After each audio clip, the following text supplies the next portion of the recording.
এইভাবে করে আমাদের ফলাফলকে জালিয়াতি করে দেওয়া হয়েছে। একজনকে জিতিয়ে দিয়ে মূলত বাংলাদেশের গণতন্ত্রকে হত্যা করা হয়। 97 নম্বর গ্যান্ডারিয়া উচ্চ বিদ্যালয় একটা কেন্দ্রের ফলাফল। এখানে আপনারা দেখছেন যে এটা প্রিন্ট কপি করা, প্রিন্ট লেখা থাকার কথা ছিল 179 ঢাকা 6, সবগুলোতে প্রিন্ট লেখা আছে, কিন্তু এগুলো হাতে লেখা আছে। এটা এটা আপনাদেরকে দিয়ে দিব। এরপরে একটা জায়গা আছে সেখানে কোনো প্রকার সাইন নাই, পোলিং এজেন্টের সাইন নাই। আরেকটা জায়গা আছে সেখানে এই যে দেখেন একবারে কার্বন কপি করে দেওয়া হয়েছে, কার্বন কপি করে দেওয়া হয়েছে। এরপরে এখানেও এই যে হাতে লেখা আছে উপরে, অর্থাৎ এই পেপারটাই অবৈধ। এরপরে এখানে দেখেন এনআইডি এবং পোলিং এজেন্ট কে কার পক্ষে তাদের কোনো নাম নাই। এবং এখানে 3 জন, এটা হচ্ছে নারিন্দা সরকারি উচ্চ বিদ্যালয়, এখানে 3 জন পোলিং এজেন্টের নাম লেখা আছে, সেবা, রামদাস এবং বিকাশ দাস।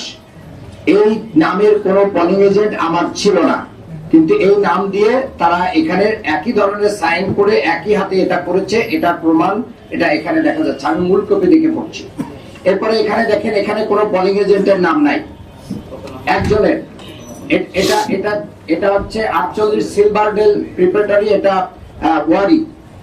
এরপরে এখানে কোন প্রকার পোলিং এজেন্টের নাম নাই, একটা রেজাল্ট দিয়ে দেওয়া হয়েছে, সিগনেচার নাই।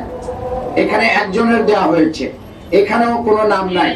এইভাবে করে আমাদের ফলাফলকে জালিয়াতি করে দেওয়া হয়েছে। আমরা আবেদন করেছিলাম নির্বাচনের দিন রাত্রে 12টা 58 মিনিটে আমরা ফলাফল স্থগিত চেয়েছিলাম, কিন্তু সেটা কোন প্রকার আমলে না নিয়ে গেজেট প্রকাশ করে দেওয়া হয়েছে।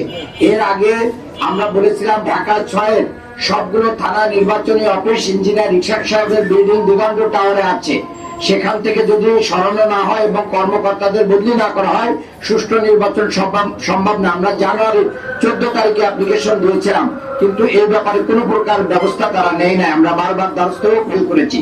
এছাড়াও অনেকগুলো ভোট জালিয়াতির অ্যাপ্লিকেশন আমরা দিয়েছি, তারা ব্যবস্থা নেই নাই। এভাবে একজনকে জিতিয়ে দিয়ে মূলত বাংলাদেশের গণতন্ত্রকে হত্যা করা হয়েছে। আপনাদের মাধ্যমে জাতির কাছে এটা আমি উপস্থাপন করলাম। আশা করি নির্বাচন কমিশন এই জায়গার শপথ বন্ধ রেখে পরবর্তী ব্যবস্থা নেবেন। ধন্যবাদ।